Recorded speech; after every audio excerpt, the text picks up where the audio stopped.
everyone, this is Mommy Trish and welcome to Mom's Metime. Today we're gonna be unboxing our Hyundai Slow Juicer. So one of the function is reverse function. It can avoid the build up of fruits or vegetables. Kung may nag-stock up sa juicer mo, you can use the reverse function. And there's also a plunger for easily mixing ng juice, and you can also mix vegetables, fruits. You can also use the soy milk as well. Oh, that's interesting. So, actually this one, I selected this one from other brands because it's Hyundai. It's made in Korea. The juicer is Hyundai brand is more reliable than the China brand for me, because there's no customer service if I'll just buy the other China brands. So come on, samahan niyo akong i-unbox ang ating Hyundai Slow Juicer HYSJ7750. Come on, samahan niyo akong i-unbox. Let's unbox it! So ito siya. We will do our unboxing now. So, ito ang ating box ng Slow Juicer. So, vertical siya. Yan, ito siya. Ito ang kanyang features. And licensed by Hyundai Corporation Korea. So, yan. So, come on and let's unbox it. Bali, ang usual price ng Hyundai Slow Juicer is around 119 SGD or around 4,000 pesos. But this one, sobrang mura ko lang siya nakuha. Around 1,000 pesos lang. Unboxing natin siya. Ibang laman ito. So, wow. Sobrang bagong-bago pa siya. Bibinuksan talaga ng ito. So, ito siya. So, ano bang laman itong box ito? Let's try and see.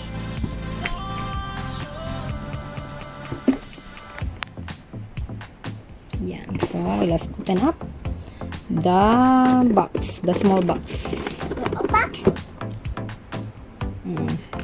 I think this one is the plug and the jar. So this one is the inside. Okay, let's take it out. So it comes with, so if you will see the this one is the upper part. See the upper part. So warning. Yan, so may warning siya how to use it. So meron siyang warning sa, so ito yung top sa, so maliit lang yung maliit lang yung, so you need to cut your fruits and vegetables on small parts kasi hindi siya ganun ka-wide ang kanyang opening. So ito for the top part.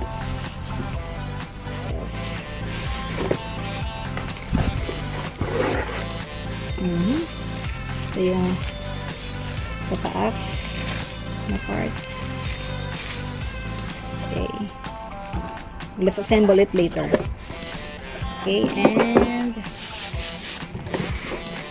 meron siyang kasamang, there's a brush for cleaning your juicer. And there's ito pang plunge pababa. You can push ng fruits downwards if na-stuck siya or if you want to press it down. This one.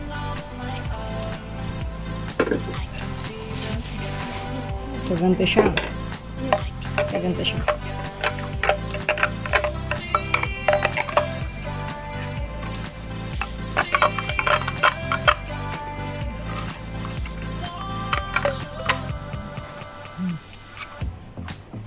Then, at may kamay. Ito na ang isa pang this one is for the ito pang sahod for the juice. I think this one's for the juice. So meron siyang this one you can on the like in the picture you can pang close siya ng nozzle. Pang close siya ng nozzle ng juicer. Ayaw mo na siyang mag-drip. To stop the dripping of the juicer, can you see some? Yan. So, and this one is for the upper part as well, on the top part.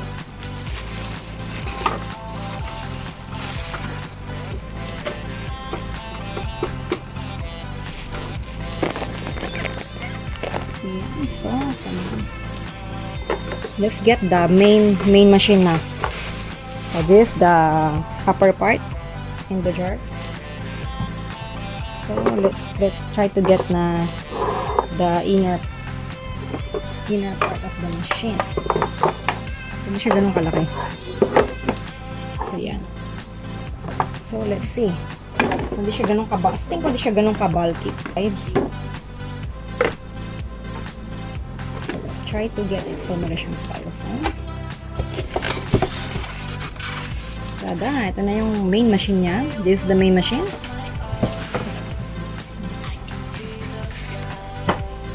So, di siya ganun kalaki. This is the main machine. Let's get it. Oh, medyo.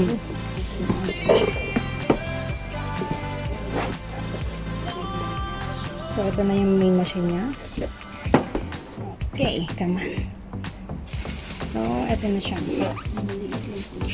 Siya ganun ka ano.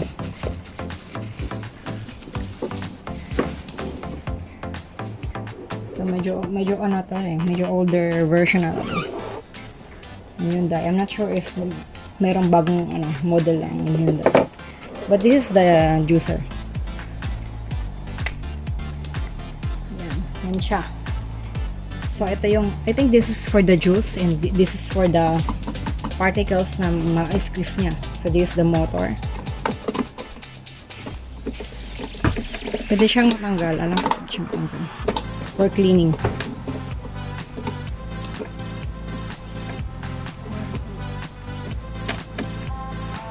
Ito yung part. Loob niya. Ito yung iikot.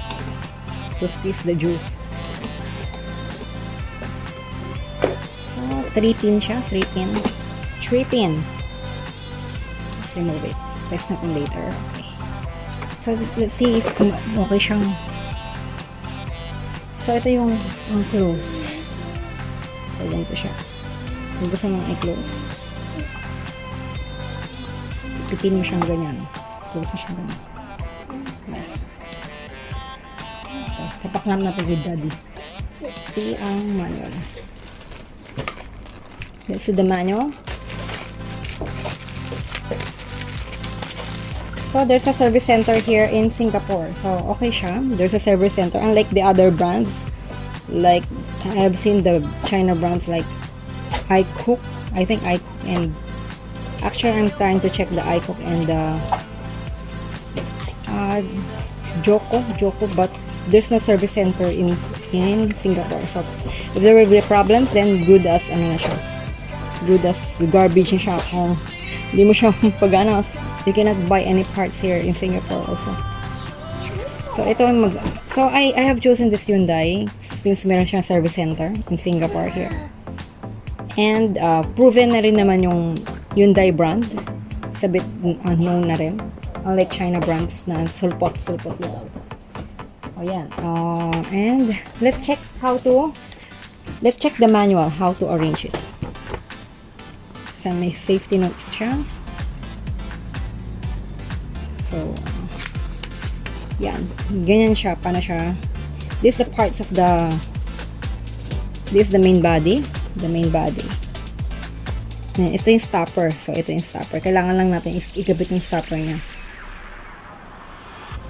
And this is the juice outlet. And this is the mark outlet. Squeezing cup. Ito yung squeezing cup niya. washing rack. Itong washing rack, itong orange part. So meron siyang spiral propeller on the top, as you can see, this one. Spiral propeller to sa loob. And squeezing body cover, meron siyang cover dito. And pushing rod. Meron, complete naman siya. Complete package siya. So marking line.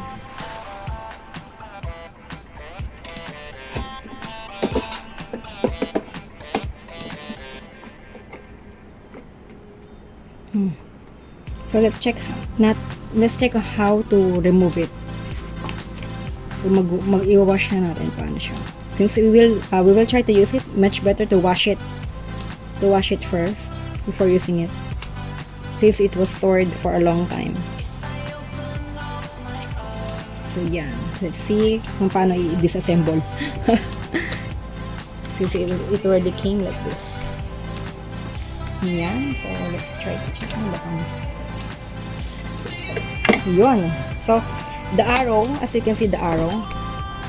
So, kailangan mo lang siyang itapat dito sa middle, this arrow, to remove it. See? Yan. So, ito yung propeller niya. This one. I think this is washable. Yes, it's very cute. So, ito yung propeller. A bit smaller. So, I think this one is a bit okay for house use lang, for a smaller family. I think it can cater na rin. And this one is you see, it can be removed. So, you can wash it. You can easily wash it. This round squeezer. Yan. So, ganyan lang siya. So, rubber siya. Rubber. And then, ilagkabit mo siya muna. Put it inside. Then, you twist it. So, this one, you twist it on the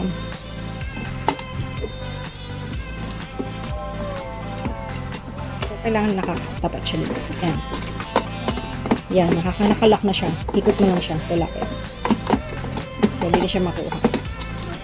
So, that's it. So, paano ba? So, ito yung so, I think this one is for the this one is for the juice. Pang sahod siya for the juice. This one is for the peel ng ano. So, as you can see that, yan, it can fit there on the sides.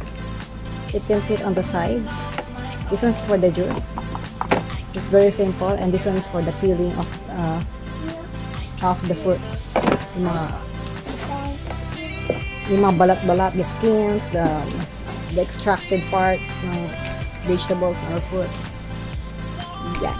Yan siya kasimple. And I think we just it is the top part as well. We will put the top part. So, ganyan siya. Di, parang nakaganyan siya. Nakaganyan siya. So, ito muna yung part. Ito yung top part muna dito. Ito, nilagay ko pala yung ano. So, ganyan siya.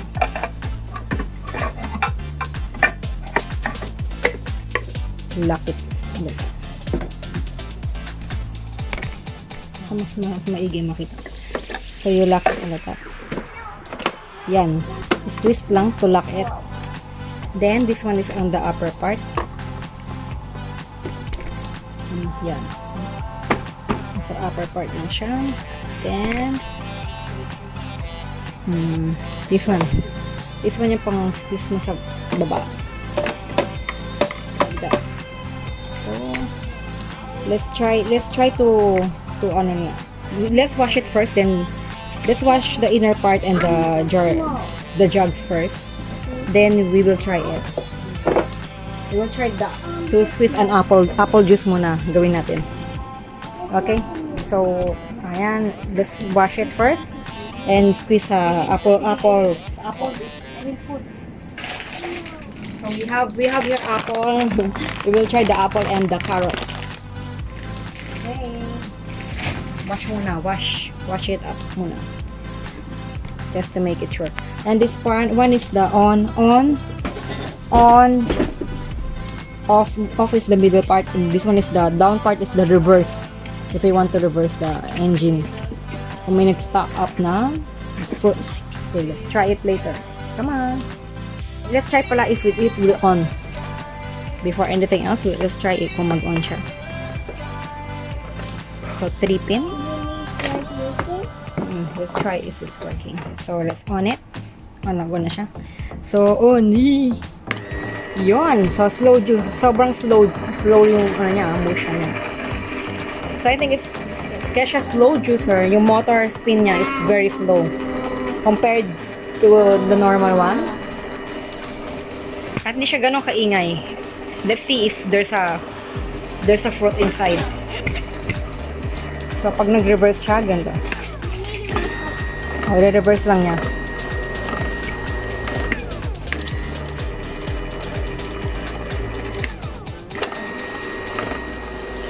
So let's see kung gaano kalakas ka-strong yung kanyang engine. Okay, let's try to see first. Let's try to test it out with the fruits. So gumagana siya. Bagal lang talagang slow juice.